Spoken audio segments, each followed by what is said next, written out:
You know what? At this point, I think we should just call the Dallas Cowboys the Deadhorse Cowboys, because every time they tell us something, it's like beating a dead horse. They think they're closer to a Super Bowl or whatever intimidating aspirations they have with the signing of Everson Griffin. Let's get into why that is completely false and why the Cowboys are still on that same course for a total collapse. Hey, what's up, Eagles Nation? It's your guy, Cool Eagle, back here with another video. Basically going over the signing of Everson Griffin. Now, to start off, it was a very good pick. All-Pro player, Pro Bowl for the Vikings over the last 10 years. Of course, has some problems upstairs, which is probably why they gave him a one-year deal, just to go over that evaluation. Now, a lot of Cowboys fans over the past 24 hours of this signing, from Law Nation, Boys for Life, Vash Lombardi, they're talking about how this better makes the Cowboys, and my argument is to change your perspective on how it actually doesn't make that Cowboys that much better. It's actually kind of on the worst end of the spectrum, and here's why. Because let's just look at the facts. Like, we know that Everson Griffin was not as good as Robert Quinn last year, just based off these stats. Robert Quinn was top 10 in the league last year in sacks, 11.5 sacks. Pro Football Focus says 12. Maybe they're rounding up, I'm not sure. But we know Robert Quinn was top 10 in sacks. Everson Griffin was not. Okay? And as far as a pass rusher, as an edge defender, Robert Quinn led in that as well. According to ESPN, Robert Quinn was number one in individual pass rush win rate at 33%.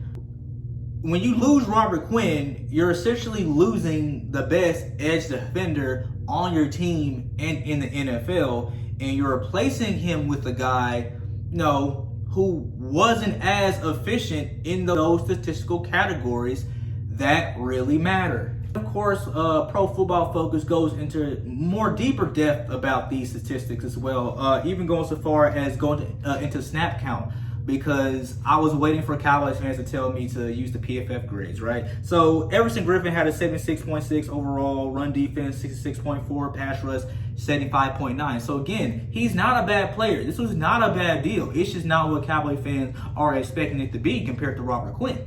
Robert Quinn had a 68.5, run defense 53.4, but he had a better pass rusher rating of 78.3. Now, here's where the contextual evidence comes in, right? Everson Griffin played 200 more snaps than Robert Quinn. As you can see that Robert Quinn played 647 snaps. Everson Griffin played 849, giving him a 25% boost over Robert Quinn. So what this means to me and what this tells me is the fact that Robert Quinn was a better pass rusher. Still, despite playing less snaps than Everson Griffin. So with all these stats I just laid out, man, I just don't see how you can say the Cowboys are just that much better to where, like, they're hyped up and confident going into this season.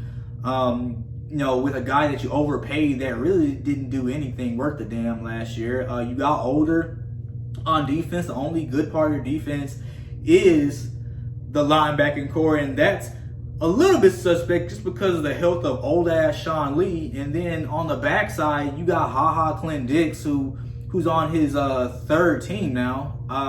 You don't know what exactly you're going to get out of him. And, man, I don't know, man. Like, tell me what you guys think. I don't know. But tell me what you guys think. I just don't believe that this signing should make Cowboys be so jubilant about anything. I don't know. But tell me what you think.